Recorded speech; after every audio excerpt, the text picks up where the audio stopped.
nuestro siguiente ponente, la maestra neuropsicoeducadora Sonia Mabel Valera Cano, uruguaya, que va a exponer el valor de las emociones en la neurociencia. Ella es maestra en educación primaria e inicial, tiene formación en docencia, neurociencias, un diplomado en neuropsicología cognitiva, entre otros logros académicos. Bienvenida, un placer tenerla. Por favor, continúe.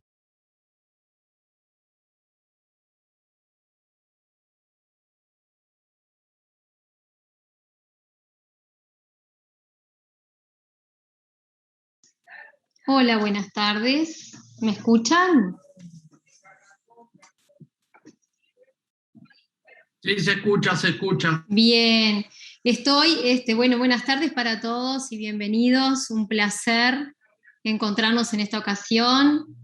Estoy intentando compartir pantalla, pero no sé si lo estoy logrando. Se ve la pantalla, pero se te ve tu cara cortada. Si por favor podés acomodar. Ahí está mejor. Sí. Gracias. Bien.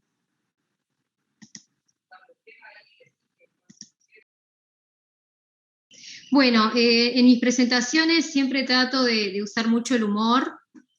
Entonces, ya que vamos a hablar de las emociones y el valor de ellas en las neurociencias, como docente que soy, es imposible separar la emoción del aprendizaje. Como recién lo mencionaba mi compañero, sumamente importante poder unir esos dos eslabones de la cadena que son inseparables.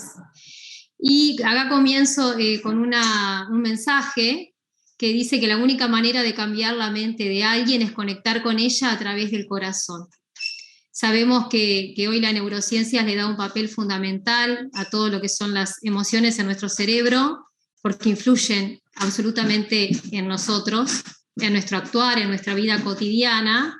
Y bueno, y acá este es un humorista argentino, Tute, aparece así en todas las redes sociales. Entonces acá se muestra un papá observando un carnet de su hijo, en donde, bueno, lo que él dice es: no olvidemos que el boletín es parcial y exitista, nada dice ahí sobre mi crecimiento espiritual y mi enorme capacidad lúdica, que bueno, si bien a veces no estamos preocupados por otro tipo de evaluaciones, es importante que empecemos a tomar en cuenta esta área del cerebro, que es el sistema límbico, que es el que dirige una gran parte de nuestro aprendizaje y de nuestra vida en sociedad. Los seres humanos somos seres emocionales, es por esto que debemos conocerlo a este sistema, y es por esta razón que en los años 60 las emociones recobraron su importancia en la reciente neurociencias. La neurociencia, si bien no es tan reciente, sí hace poco que se comenzó a hablar de ellas y hace poco que se menciona. Somos seres emocionales en su gran porcentaje y todo tiene una explicación, pero bueno, es importante que dentro del área de la ciencia y unir el aprendizaje y el conocimiento del cerebro se analice este sistema que guía tanto nuestra existencia. ¿Podemos gestionar nuestras emociones? Bueno, sí podemos gestionar nuestras emociones. Existe en nuestro cerebro una parte muy importante que es la que nos conduce y la que nos regula en nuestra vida cotidiana. Lo que pasa es que cuando llegamos a esa parte de nuestro cerebro, en el área prefrontal, se necesita un tiempo determinado, que a veces los seres humanos, y en su mayoría, no lo sabemos utilizar porque no gestionamos adecuadamente estas emociones o no ponemos el freno. La neurociencia afectiva es quien estudia los procesos emocionales en el cerebro humano, y es gracias a ella que sabemos los cambios neurales producidos por las emociones. Cuando nosotros entramos al aula, es muy importante que podamos conocer las emociones de nuestros alumnos y las nuestras propias. ¿Por qué? Porque de acuerdo a cómo nos encontremos, de la forma en que nosotros vamos a llegar a nuestros alumnos y la forma en que vamos a enseñar o a trabajar o despertar esa motivación que necesitamos en el aprendizaje. Pero las emociones las necesitamos todo el tiempo y necesitamos conocerlas y apoderarnos de ellas. ¿Por qué? Porque es la que nos va a ayudar a conducirnos de una determinada manera en la vida. Yo recuerdo cuando hice el diplomado de neuropsicoeducación, no lo puse en la presentación, pero siempre lo recuerdo y siempre lo utilizo con todas las personas que se me acercan. Entonces yo le digo, nosotros podemos elegir en la vida ir como un Ferrari sin frenos, que podríamos decir que este es nuestro sistema emocional límbico, que ahora van a ver cuánto tiempo demoramos en dar una respuesta a un acontecimiento que nos sucede. O podemos ser un fitito que en cada esquina, antes de cruzar una calle, para, piensa y reflexiona. Por naturaleza sabemos que no somos así. ¿Podemos gestionarla? Sí, pero ojo cómo la gestionamos. Porque si yo digo de la boca para afuera, voy a gestionarme mi emoción, estoy sintiendo esto, pero no lo puedo interiorizar y no lo puedo llevar a cabo en la vida cotidiana, entonces no tiene sentido el reconocer esa emoción. Es algo muy difícil. Es algo muy difícil para los adultos, imagínense lo que es para los niños. Es mucho más difícil aún. Pero no es imposible. Nosotros tenemos acá esto que yo les estoy marcando, que no puedo ponerlo en pantalla grande porque es como que no pasan las diapositivas. El sistema o cerebro límbico, que son las percepciones, que es donde está todo nuestro sistema emocional, conformado por muchas más áreas, hipotálamo, tálamo, y tenemos nuestro cerebro reptiliano, que es nuestro cerebro instintivo, que es el que nos dice que frente a una situación de emergencia, ¿qué debo hacer? Y es lo primero a lo que reaccionamos. Este sistema límbico tiene muchos componentes en los que nosotros accionamos sin pensar, son nuestras emociones. Es el que cuando a mí me dan una sorpresa, o vieron cuando hacen alguna filmación de alguna situación y no estamos mirando que nos están filmando, y esas expresiones que nuestras caras demuestran, bueno, son esas emociones primarias, podemos decir que de repente sentimos un asombro, un enojo, o un miedo, una alegría, que hacen que nosotros demostremos a través de nuestros gestos lo que estamos sintiendo en nuestro interior. Bueno, todo pasa aquí adentro con una estructura muy especial que tiene la alfombra, la forma de una almendra, así de pequeñita, y tiene tanta fuerza en todo lo que es nuestro accionar en la vida cotidiana y con nuestros alumnos también, con nuestra pareja, con nuestra madre, con nuestro hijo, con todos los que tenemos alrededor. Esta amígdala cerebral es una estructura muy importante en este sistema límbico que yo les mostré anteriormente. En ella se comienza todo lo que es un proceso de emoción que se produce muy, muy, muy rápidamente, y nosotros demoramos en reaccionar más o menos unos 300 milisegundos en cuanto recibimos la señal.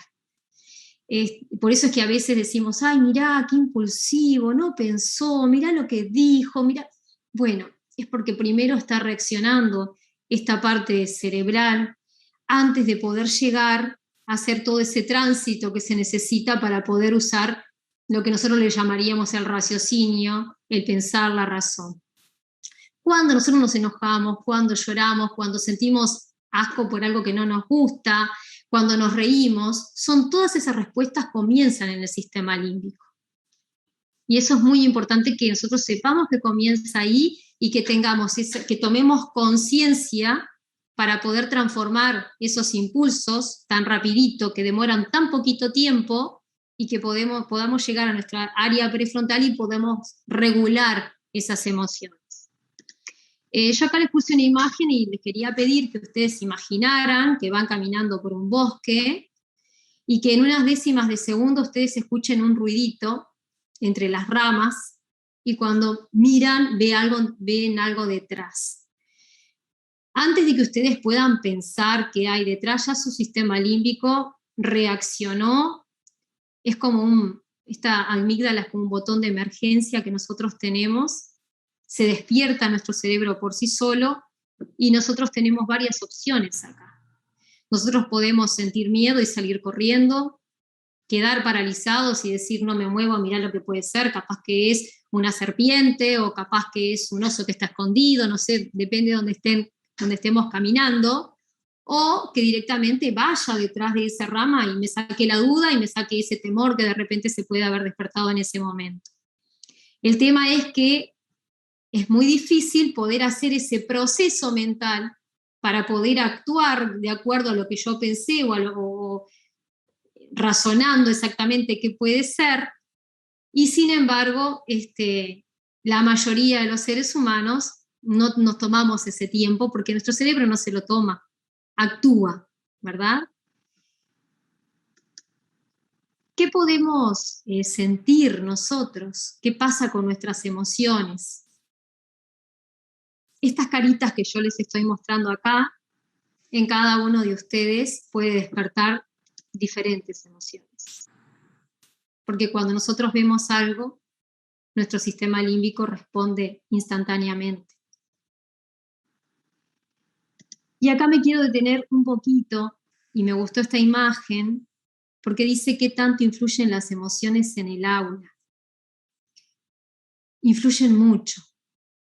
En el aula, en cuando yo me levanto para ir a trabajar, en cómo le voy a hablar a mi padre, a mi madre, en cómo le voy a hablar a mi hijo, y según cómo yo me sienta, es lo que yo le voy a trasladar al otro. Cuando nosotros entramos al aula, tenemos que pensar y recordar que cada niño trae una emoción consigo ese día. Cuando nosotros ya conocemos a nuestros alumnos o a nuestros seres queridos al lado, de repente lo miramos y ya sabemos lo que pasa. Si durmió mal, mirá, yo lo vi que entró discutiendo con la mamá, o se peleó con el hermano, pero muchas veces no sabemos lo que pasó. Por eso es tan importante que nosotros logremos conectar, poder tener esa empatía con el alumno y con la familia, para que ese proceso de enseñanza y aprendizaje se pueda dar de la mejor manera posible. Sin emoción no hay aprendizaje, pero en todos los aspectos de la vida. Yo siempre trato de abrir el abanico, porque no me quiero remitir solamente a un aula de clase en primaria o en kinder, sino que también quiero trasladarlo a una educación informal, a una educación universitaria, a una formación de docentes.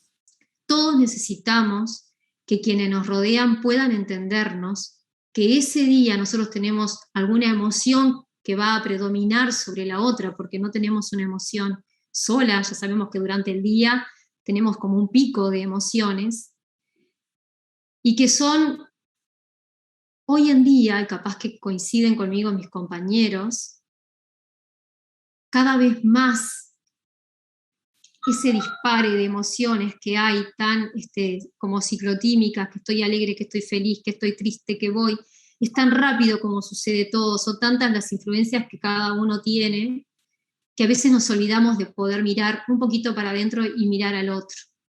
Entonces a veces nos dice, ay, sí, vino insoportable, no escuchó, no atendió, lo saqué de la clase, me molestaba demasiado, y muchas veces ese niño tal vez esté sintiendo algo o haya pasado algo que indiscutiblemente no lo deja concentrarse en el aprendizaje, o no deja concentrarse en una charla, o cuántas veces nos hemos sentado con alguien, un adulto, y vemos que esa persona está en la nada. Bueno, porque ese día, por alguna razón, su sistema emocional está afectado, y cuando estamos afectados de una u otra manera, tanto la felicidad excesiva, o una tristeza, o una preocupación, no nos permiten que nos sentemos a pensar, bueno, no, mira, estoy preocupado, pero le voy a prestar atención. Son muy pocos los casos, es algo que tenemos que entrenar.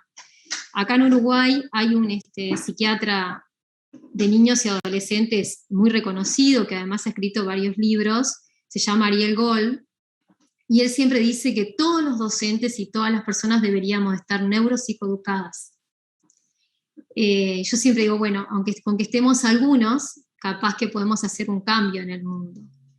Es difícil, más después de todo lo que sucedió, en donde la gente afectó mucho la salud mental de las personas.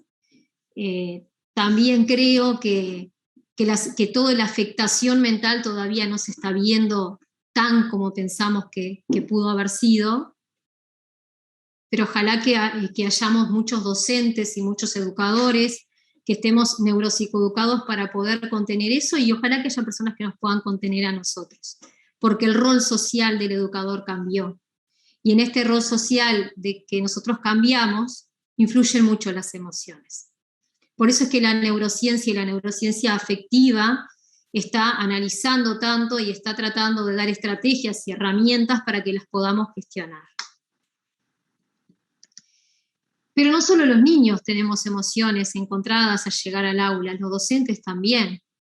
Porque de repente tenemos una docente que llega re feliz todos los días, ama su profesión, no tuvo grandes inconvenientes, y también podemos tener una docente que, bueno, llegó afligida, se peleó con su hija, no durmió bien, tiene una preocupación económica.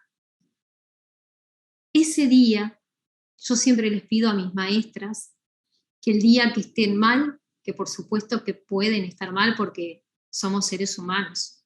Lo que pasa es que para los niños a veces no somos seres humanos, somos como superhéroes o superheroínas. Yo siempre les digo que cuando estén en ese desborde emocional en el que no pueden controlar o una palabra inadecuada, un grito que no deben, que salgan del salón, que le avisen o a una compañera o a mí misma, voy a dar una vuelta por el patio, voy a respirar un poquito de aire, voy a caminar y después vuelvo al salón. Es fundamental que puedan tomarse como ese recreo cerebral para poder continuar la clase. ¿Por qué? Porque el clima en el que nosotros estemos, en un clima laboral, en un clima de clase, en un aula, es fundamental que sea positivo. ¿Para qué? Para despertar, como decía el compañero anteriormente, la motivación. Nosotros tenemos una motivación extrínseca que nos da el de afuera, y tenemos una motivación interna. Pero si yo tengo a alguien afuera que me está aumentando esa motivación, capaz que yo vine sin ganas, pero me las va a sacar de alguna manera. Por eso es muy importante poder gestionar nuestras emociones, que es un trabajo sumamente difícil. Eso también nos tiene que quedar claro, que somos seres humanos, primero que nada. La emoción perdura, cuando nosotros tenemos una emoción, una de los neurotransmisores que se producen es la dopamina, que es ese neurotransmisor que nos deja como una sensación de placer, como tranquilizante, por decir así, y alegría. Hay otros neurotransmisores que se involucran cuando nosotros tenemos algunas emociones, que es que la dopamina inició y que después otros se van sumando. En el caso de cuando nosotros traemos actividades atractivas para los alumnos, o simplemente ya venimos con una buena energía, entramos con ganas a la clase, entramos ganas con a nuestro trabajo, tengo una reunión de Zoom y le pongo todas las pilas, se van uniendo otros neurotransmisores, como por ejemplo la noradrenalina, que lo que hace es como que perfecto, te atiendo, te miro, qué bueno que está, qué buen tema, qué buena onda, qué buen ánimo. La serotonina favorece la obsesión e incrementa la funcionalidad de las neuronas espejo. Las neuronas espejo son aquellas en que yo te miro y te imito. Entonces, me miro en ti y logro hacerlo. Por eso es que se habla tanto de desarrollar la empatía, pero para eso yo tengo que demostrar que soy empático. Porque si yo hablo mucho de la empatía, pero cuando un alumno se me acerca para pedirme una explicación o pedirme ayuda y yo lo corro para su banco, o cuando voy a un lugar de trabajo y me encuentro con un compañero que necesita una ayuda y yo no quiero ayudarlo, entonces seguramente se va a provocar en todos los demás esa negación o ese rechazo. Entonces Las neuronas en espejo funcionan exactamente como lo dice la palabra. Lo hago, te miro y te sigo. Y todas estas cosas, todos estos neurotransmisores favorecen todos al aprendizaje. Necesitamos la atención, necesitamos la pasión, como dice la obsesión, bueno, que yo quiera eso, que lo quiera aprender, que quiera estar con ese maestro. Este psiquiatra, él habla de agentes de salud mental. Yo lo decía el otro día cuando nos reunimos con los compañeros el domingo. Y él siempre dice, yo tuve 2 agentes de salud mental porque no significa que todos sean positivos. Tenemos agentes de salud mentales negativos y otros que son positivos. Un profesor en la secundaria me dejó una gastritis y otro provocó que yo fuera médico, psiquiatra. Entonces yo invito a que todos nosotros como docentes podamos dejar en los corazones y en las emociones de nuestros alumnos las más positivas posibles para que nosotros seamos sus neuronas en espejos positivas, que puedan aplicar lo que ven en nosotros y que además de eso podamos transmitirle una emoción y un placer, simplemente de querer levantarse para venir a una escuela, que a veces los contextos en los que se dan estas situaciones no son los más favorecidos. Si nosotros despertamos, por ejemplo, esta imagen que yo puse acá, puede ser una mamá, una maestra o quien sea, señalando con el dedo, un niño que está negado, porque cuando yo me enojo, yo siempre pongo el ejemplo, hagan de cuenta que bajé la cortina entre los dos, una pared, no te escucho, no te registro, por eso es que no tiene sentido ni el grito, ni el poner en penitencia, ni tampoco dar grandes discursos, porque cuando un niño está enojado o está en esa vulnerabilidad de ese momento que es la impulsividad en su máximo esplendor, como siempre digo, pocas palabras, mirarlo cerca, cara a cara, si es posible que las miradas se choquen, con todas las personas la mirada es fundamental, me bajo a su altura y hacerle llegar ese sentimiento, porque cuanto más tranquilos nosotros podamos expresar lo que sentimos, la otra persona ya baja. Por eso es necesario que gestionemos nuestras emociones. Y no es ni que a veces dicen, no, lo que pasa es que mi carácter, yo soy así. Sí, capaz que muchas personas fuimos en otros momentos y en otras situaciones de la vida con un gran carácter, llevándonos el mundo por delante, como a veces se hace, nos encontramos con esas personas, pero podemos cambiar. Neuropsicoeducarnos nos provoca muchos cambios. Yo siempre digo que nos empatiza muchísimo, porque uno de los mensajes de la neuropsicoeducación es que todos los días seamos mejores personas.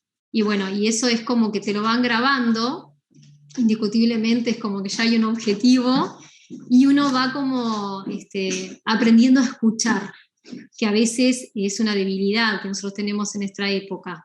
Hablamos mucho y escuchamos poco.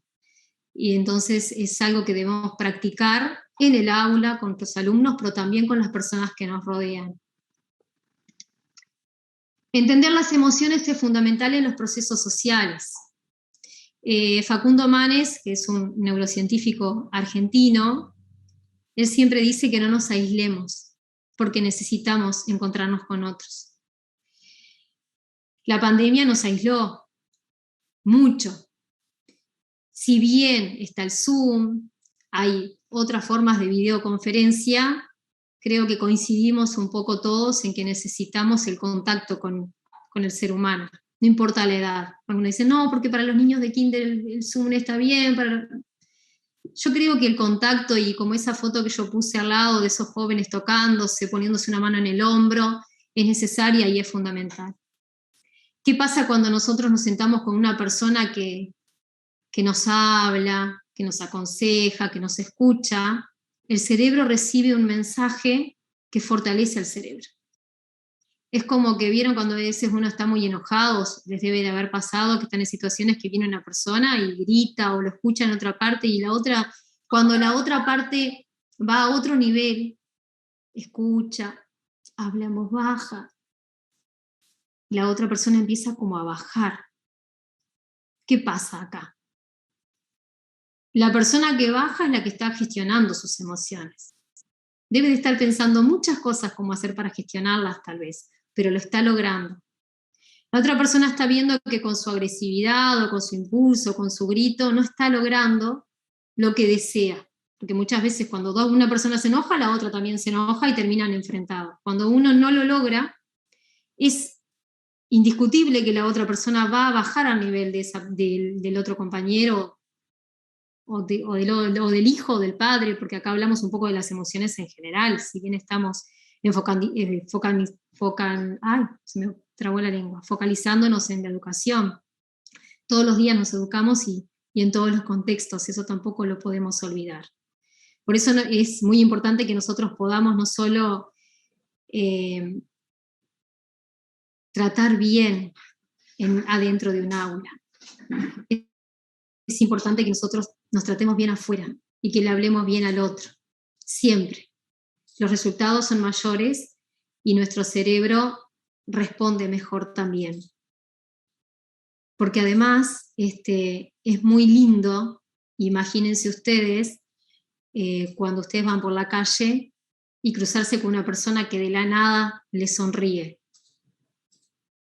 La sensación que recibe el cerebro de la otra persona que vio a ese ser reírse, aunque no entienda y no tiene idea de por qué, es bien recibido. Es muy raro que la persona lo mire con enojo o lo mire de otra manera. Es casi imposible, porque mi cerebro está recibiendo una buena señal, una señal positiva.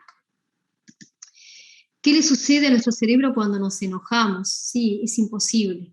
El enojo es sano, lo necesitamos.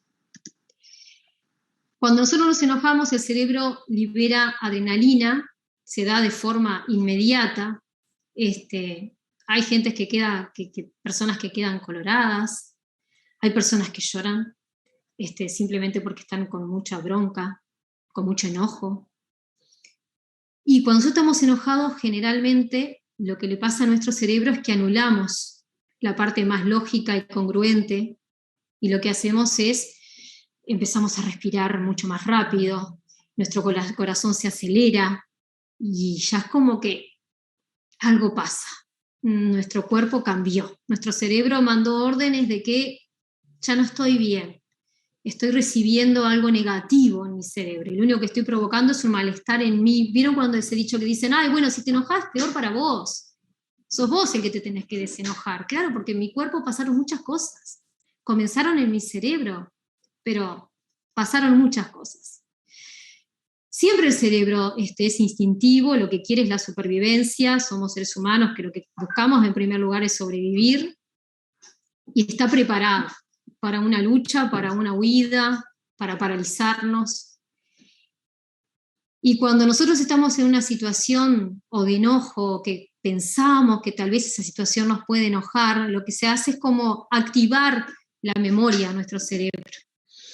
¿A ustedes no les pasa que de repente entran a un lugar y dicen, ay, acá no me siento bien acá porque me acuerdo de, oh sí, qué bien me siento acá porque me acuerdo de, todo eso sucede en nuestro cerebro. Esos recuerdos que se evocan, esa memoria donde se guardan nuestras emociones. Hay muchos estudios sobre el enojo y dicen que hay que estar 15 o 20 minutos enojados, que está bien, que es sano, que no pasa nada, porque además podemos tomarlo como oportunidad para gestionarlo. Pero cuando un enojo dura más de 4 horas, ya es algo nocivo para el cuerpo. No es bueno, y si nosotros no lo podemos tomar conciencia en ese momento, nos vamos a dar cuenta que o nos transpiran las manos, o todo esto que yo les conté con respecto a la respiración, la frecuencia cardíaca, y como les digo, terminamos más perjudicados nosotros, porque a veces incluso podemos llegar a decir o hacer cosas que no queremos o que no sentimos. Por eso es que deberíamos de funcionar como un Ferrari, como un fitito, que en cada esquina va frenando un poquito, que es una de las cosas más difíciles del ser humano. Otra cosa que le pasa al cerebro enojado es que siempre quiere tener la razón, y a veces funciona como una estrategia. Vieron que a veces nosotros decimos, ay, sí, soy enojado porque así no enfrentaba tal situación, o cuando los niños se enojan, ¿no? Ay, sí, se enojó, ahora voy a ir a hablarlo, voy a ir a rezongarlo, voy a ir a hablarlo. No, porque en esos momentos es cuando alguna de las partes, vieron cuando en la película alguien tiene que ceder, bueno, esto es más o menos parecido, una de las dos partes tiene que ceder. Cuando estamos en un aula, es el maestro el que tiene que ceder, porque es mucho más fácil para un docente, maestro, profesor, gestionar, porque es más grande. El niño pequeño es mucho más difícil regular las emociones. Nosotros lo que deberíamos de hacer es ayudarlo a regular. Si estamos entre adultos, bueno, si tenemos a esa persona que todo el mundo dice, ay, mira, es re tranquila, nunca, bueno, preguntémosle cuáles son sus estrategias para poder gestionar, que de repente algunas personas lo hacen naturalmente. Otras, nos hablamos interiormente. Son diferentes estrategias que tenemos. Dentro de todo esto que hemos hablado un poquito de las emociones, no todas son malas noticias, porque las emociones sí las podemos regular, aunque no sea un camino fácil. Hay que leer mucho, hay que escuchar mucho, hay que respirar muchísimo, tomarnos un tiempo para nosotros, fundamental. Y la buena noticia es esta, y es que nuestro cerebro es plástico. La neuroplasticidad cerebral. ¿Qué significa esto? Que nos adaptamos. Siempre nos estamos adaptando. A veces nos sucede, a mí personalmente me ha pasado muchas veces, que una familia, yo trabajo en una primaria, entonces de repente viene una familia de otro país a instalarse acá a Uruguay, a Punta del Este, y dicen, bueno, mirá, sabes que estamos con un cambio, estamos un poquito asustados, estamos nerviosos porque no sabemos cómo mi hijo o mi hija va a tomar este cambio, nos preocupa su angustia, que la familia está allá lejos, y de repente el niño entró y a los 2 días ya está como si estuviera en su casa. Esa neuroplasticidad cerebral es lo que le permite adaptarse a una nueva situación. Y nosotros, los seres humanos que hemos sobrevivido a esta pandemia, demostramos que tenemos una gran plasticidad cerebral, porque tuvimos que adaptarnos a una nueva vida prácticamente, a usar tapabocas, a tomar un distanciamiento, a no salir, a adaptarnos a ciertas reglas que cada país impuso, a volver a recuperarnos de todas esas situaciones, algunas personas que se quedaron sin trabajo, otras que tuvieron la creatividad suficiente para inventar algún negocio, algo para salir adelante, y todo eso nos permite la plasticidad cerebral. Ese poder de adaptación que tiene nuestro cerebro, de producir redes neuronales nuevas, cuando, bueno, yo de repente nunca me senté, nunca cocí nada, pero bueno, era lo que había en ese momento para poder salir de determinada situación, lo logré, me adapté, lo practiqué y lo logré. Entonces es muy importante que sepamos que tenemos esa posibilidad independientemente de la edad que tengamos, que eso también es muy importante. No solo los niños pueden adaptarse, nosotros los adultos también podemos adaptarnos a las diferentes situaciones. Es esto, es que el cerebro se recupera y se reestructura. Nosotros ahora nos estamos recuperando. Todo el mundo se está recuperando, se está reestructurando. Es como que volvimos a nacer en algunas cosas y algunas situaciones o cosas que hacíamos antes que ahora no las vamos a poder hacer. Y bueno, seguimos adelante, inventamos, nos recreamos, nos modificamos también, nuestro cerebro se modifica ante lo positivo y ante lo negativo. Podemos cambiar nuestra forma de sentir y actuar. Está en nuestro poder, quiero que sepan que todos lo podemos hacer. Quien no tenga un curso o un diploma en neuropsicoeducación, pueden bajar artículos, busquen estrategias, simplemente es tener voluntad.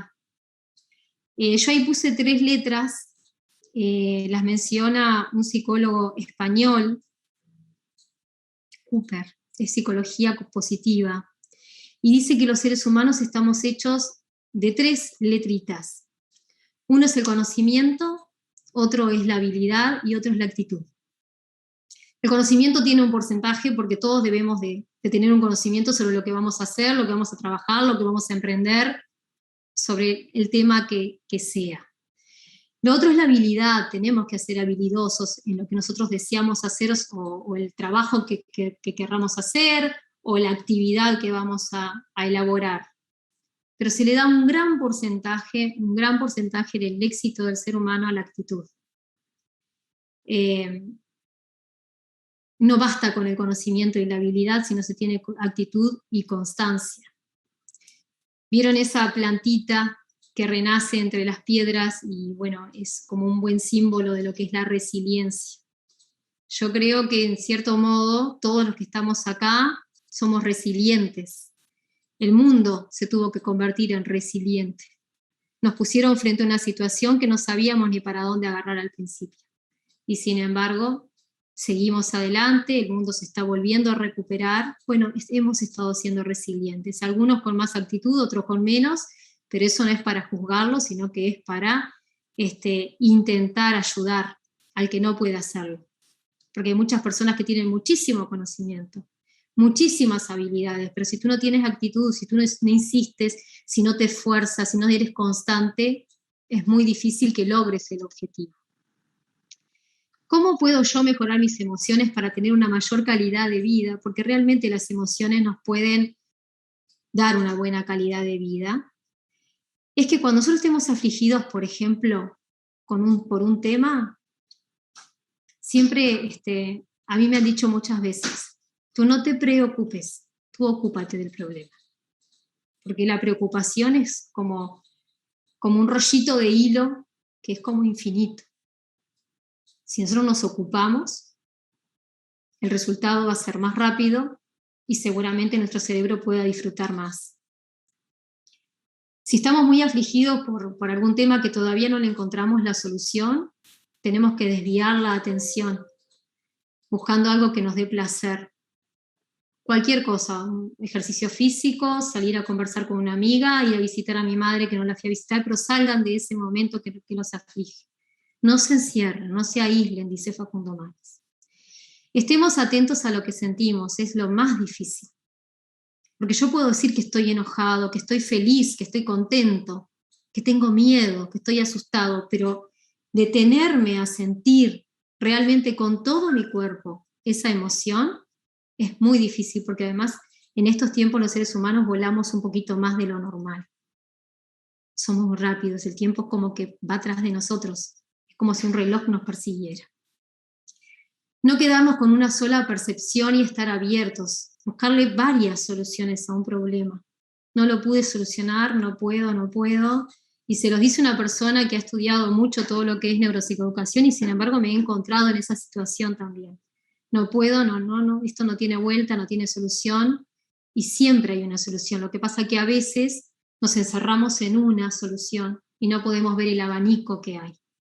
Capaz que es el que menos esperamos, pero cuando yo abro y le doy la posibilidad a todo ese tipo de soluciones que pueden haber, sentarme y escribir, yo siempre aconsejo que nos sentemos y escribamos y registremos lo que estamos pensando y que después tranquilos podamos leer eso y vamos a ver que cuando uno ve, cuando uno visualiza algo es más fácil de encontrar la vuelta, como decimos comúnmente. Debemos ser capaces de elegir nuestro entorno, alejarnos de situaciones tóxicas. No nos damos cuenta a veces. Un ambiente laboral tóxico, una relación, una familia, un amigo, una amiga. Nadie está diciendo que lo saqué de mi vida, no, como sos tóxico, no. Pero sí, bueno, esto que me está diciendo no lo voy a escuchar, pensarlo, me hace mal. ¿Vieron cuando yo le decía hoy bajo la cortina? Bajo. Y que el cerebro se concentre en todo lo bueno o lo opuesto. El cerebro no entiende cuando nosotros decimos no hagas tal cosa. El cerebro entiende que tú lo hagas. Yo les digo ahora, lo escuchaba y esto lo estoy copiando. Alguien decía, no piensen en un elefante, que es lo primero que hace el cerebro, imaginarse el elefante. Entonces intentemos de pensar, sí puedo no escuchar a esta persona, sí puedo bloquear este mal pensamiento. Entonces el cerebro se va como acostumbrando, realizando el hábito de poder cortar con estas cosas. No ocultar cómo nos sentimos, por lo menos a nosotros mismos. No estoy enojado y estoy colorado que no puedo más. Sí, reconocer el sentimiento, reconocer la emoción y el sentimiento que produce esa emoción. Es muy importante. Cuando ustedes estén en una situación que de repente tengan una felicidad extrema y digan, ¡ay, qué feliz! No sé, me puedo ir de viaje, puedo ir a ver a mi hija que hace tiempo que no lo ve, mirá qué buenas notas se sacó mi alumno, o todo lo que le costó y lo que aprendió, esa felicidad o esa tristeza o ese enojo, deténganse y fíjense lo que siente el cuerpo. Y ahí se van a tomar conciencia de esa emoción. No culpar a otros. Es más fácil siempre mirar para el costado. Y uno en realidad, lo mejor que nos puede pasar es hacernos cargo de las consecuencias y asumir lo que hacemos mal. Porque si asumimos lo que hacemos mal es la única forma de cambiarlo. Cuando yo estoy mirando al costado estoy diciendo por tu culpa, eso que a mí no me permite avanzar o que no le permite a mi cerebro estar con los neurotransmisores de la felicidad a full, hacen que no avance, que lo único que haga es como estancar mi crecer personal. Y además lo que tenemos que hacer es construir emociones positivas. Es una de las cosas más difíciles las que estamos hablando hoy, porque yo creo que las emociones es algo que siempre ha quedado como un poquito relegado. Han habido otras cosas en nuestra sociedad más importante, y ahora es como que nos estamos haciendo cargo de este sistema límbico que está en nuestro cerebro, de esta amígdala tan pequeña y tan significativa, y que si nosotros tomamos conciencia de lo que sentimos, capaz que va a ser más fácil gestionarlo para todos nosotros. Esto es muy importante, y es que la risa no es lo de menos. Reírnos va mucho más allá de eso de que nos dicen, ay, porque se ríe es feliz. Despierta muchas cosas en mi cerebro, le da muchos neurotransmisores positivos a nuestro cerebro, la risa es contagiosa, no se olviden de eso. Yo los invito a mirar después en YouTube, no lo puse porque no nos daba el tiempo, hay un video de un congreso en Andaluz, en España, y yo siempre le digo a los niños o a algunos papás cuando hemos tenido alguna charla que sí he puesto este video, que ha sido presencial, y siempre les digo, son grupos de partidos políticos todos diferentes, todos piensan distinto y sin embargo los unió algo a ellos, y es que todos se tentaron de la risa. Por una situación, un comentario, no pudieron, tuvieron que suspender la sesión en ese momento porque era impresionante el clima espectacular que se logró. Y todo fue a través de una tentación de risa.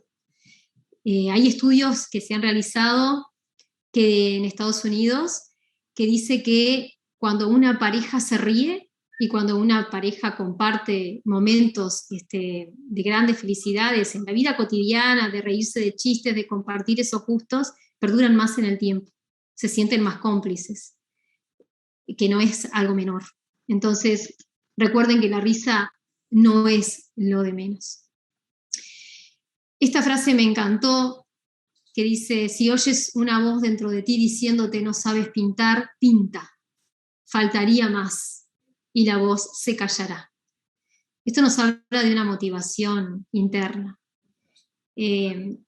Como docentes y como educadores y como papás, lo mejor que podemos hacer es hacerles saber a nuestros alumnos que sí pueden hacer algo, que sí pueden lograr eso que desean. Simplemente hay que creérselo. Tarea no fácil, por supuesto, porque no es suficiente con que te lo digan. Lo importante es que tu motivación interior esté unida y esté alimentada de una exterior. Los educadores tenemos un gran rol, el otro día lo decíamos con una de las compañeras del Congreso, somos un remedio, simplemente que tenemos que creer que podemos lograrlo. Yo creo que los educadores estamos en un momento en que la sociedad y los niños nos necesitan muchísimo, pero nos necesitan sanos y con unas emociones fuertes y positivas. Y también poder demostrarle a nuestros alumnos y a nuestros seres queridos que, bueno, también sentimos tristezas, ganas de llorar, debilidades, pero que estamos aprendiendo a lograr gestionar esas emociones. Bueno, acá sigo con no te aísles. El aislamiento, bueno, a veces cuando una persona sufre de depresión, una de las cosas que hace es aislarse. Bueno, el no aislarse a veces puede ser algunas de los componentes que pueden colaborar en que esa depresión no sea aún mayor. La pandemia, como les dije anteriormente, nos obligó a eso, estamos recuperando la libertad, así que aprovechemos esa libertad y aprovechemos a conectarnos con nosotros mismos después de todo lo que hemos pasado, unirnos en diferentes países, como se ha dado con este congreso, que ha sido realmente muy lindo conocer tanta gente, y poder seguir en este camino de autoconocimiento. Él es Facundo Manes, y él dice que tenemos que distinguir los problemas de las soluciones, porque si no, todo es un problema, y después, ¿quién te lo soluciona? Hay problemas que los podemos resolver en el momento, y hay problemas que llevan más tiempo. El tema es que nosotros nos podamos sentar y escribir posibles soluciones, y si no las encontramos en ese momento, hago otra cosa, distraigo mi atención y después vuelvo para solucionar. ¿El alma está en el cerebro? Sí, el alma está en el cerebro. La neurociencia es una de las cosas que ha reivindicado, es el cerebro y el funcionamiento y el conocimiento del cerebro. Cuando a mí me preguntan, ayer justamente me preguntaban por qué me estaba dedicando a todo esto y por qué quería trabajar con niños de contexto crítico en un proyecto que presenté, y una de las cosas que yo les decía es que aprendí, la neuropsicoeducación me ayudó a aprender que cada cerebro aprende de una manera distinta. Y que eso era lo que a mí me daba la herramienta para poder entenderlos, a esos cerebros. Y muchas veces sucede que cuando uno está en una situación que antes de repente realmente no me sucedía, y ves discutir a algunas personas, o ves el accionar de algunas personas que son pura emoción, pura sistema límbico a full, un Ferrari sin frenos, yo pienso, ¿qué debe estar sintiendo? ¿Qué le habrá pasado? ¿Cómo habrá sido su día? Realmente la neuropsicoeducación no es la palabra correcta, justificar, pero te ayuda como a entender ese actuar de la persona. Cosas que antes ni se me hubiesen imaginado pensar, pero sí el ponernos en el lugar del otro e intentar entenderlo ha sido sumamente positivo desde las neurociencias y la neuropsicoeducación, y el conocimiento que se está teniendo sobre cómo funciona el cerebro es absolutamente maravilloso. Yo desde Uruguay, lo que les deseo a todos es que se neuropsicoeduquen de la mejor manera posible, porque como muy bien lo terminé, después que terminaba cada capítulo de mi diplomado, decía, lo que la neuropsicoeducación quiere, o el objetivo es que seamos todos los días mejores personas. Sí se puede lograr, sabemos que estamos en un momento de turbulencia como sociedad, pero también recuerdo las palabras de una profesora de historia, Susana Tisse, cuando estaba en el liceo, y después la tuve en magisterio también, y ella decía, la historia es un ciclo, y ahora estamos en un ciclo. Este ciclo está como empezando a cerrar, y está en nosotros que podamos reconstruir un nuevo sitio de un planeta donde vivir, ¿verdad? Cuando hablo de sitio. Entonces, agradecerles la oportunidad de que me hayan escuchado, de poder escucharlos, de compartir, y bueno, y estar a las órdenes para todo lo que pueda aportar de este lugar, y simplemente decirles y dejarles el mensaje de que sí se puede, de que todo lo que cada uno de los que están presentes, de que lo pueden lograr, sí, es seguro. Cuesta, y a veces lo vemos como si estuvieras subiendo una pirámide y no sabes cómo vas a llegar, pero llegás. El tema es que estemos todos para ayudarnos. Y si estamos todos para ayudarnos, que a veces parece como una utopía, que sepamos que las personas que estamos en las aulas somos las principales que podemos hacer el cambio. Y cuando hablo de aulas desde chiquitos hasta grandes, porque los adolescentes, los chicos universitarios tienen tantas ganas de cambiar este mundo, que nosotros lo único que tenemos que hacer es encender ese sistema que diga, sí puedes, vamos adelante, cómo hacemos para ayudarnos, para entendernos, y hay muchas ganas, creo yo, que es lo fundamental para poder construir realmente un mundo mejor. Creo que se dan todas las circunstancias para poder lograrlo.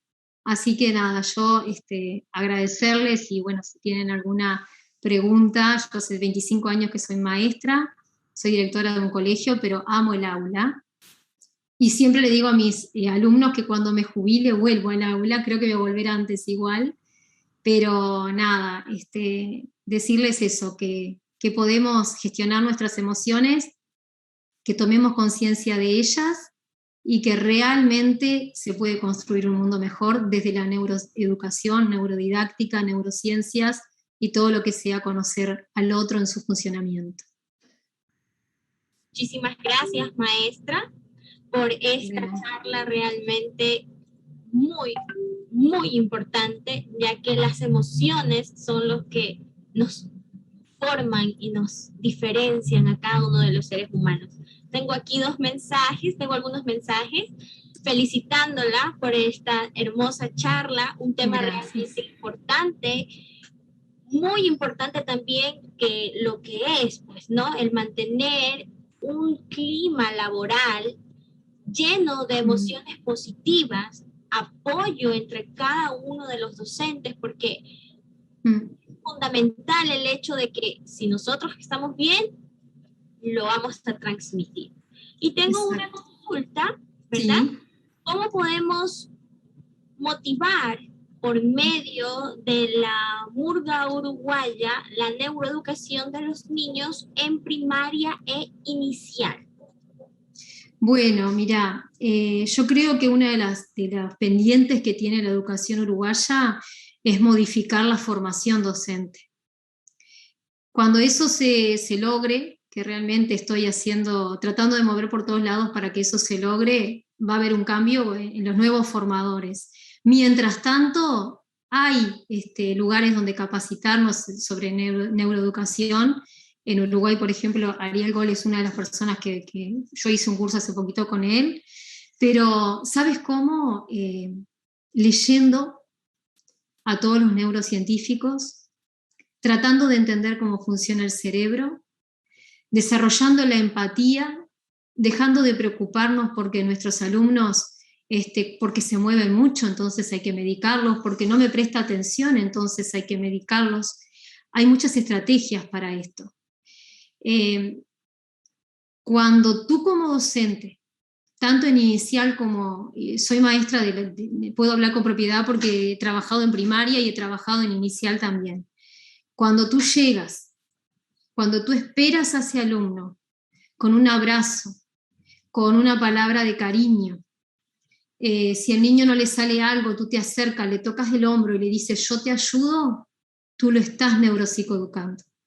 Si el niño está mal, si vino muy enojado, si le dijo un agravio a su compañero y tú te agachaste, bajaste a su altura, lo miraste a los ojos y le dices, yo estoy para ayudarte, dime cómo te ayudo, mirá, te puedo dar esta sugerencia, dame la mano, te lavo la cara, estamos neuropsicoeducando.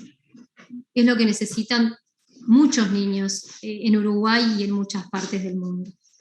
Ojalá que sea parte de un programa dentro de lo que es la educación uruguaya y de todos los países, pero el estar y el conectar emocionalmente, estás haciendo algo sumamente importante para tu desarrollo y tu aprendizaje de día a día con esos niños, tanto de inicial como de primaria. Bueno, ni que hablar con los jóvenes y adolescentes, lo que se puede lograr así. Qué hermosas palabras, realmente, y un pensamiento realmente radical. Tenemos que educarnos mutuamente para de esa forma, de granito en granito, poder marcar la diferencia. Muchísimas gracias, maestra, por este Gracias. Nuevamente, un abrazo desde Ecuador. Un abrazo. Agradecidos. Muchísimas gracias por su exposición. A las órdenes. Gracias a ustedes. Gracias.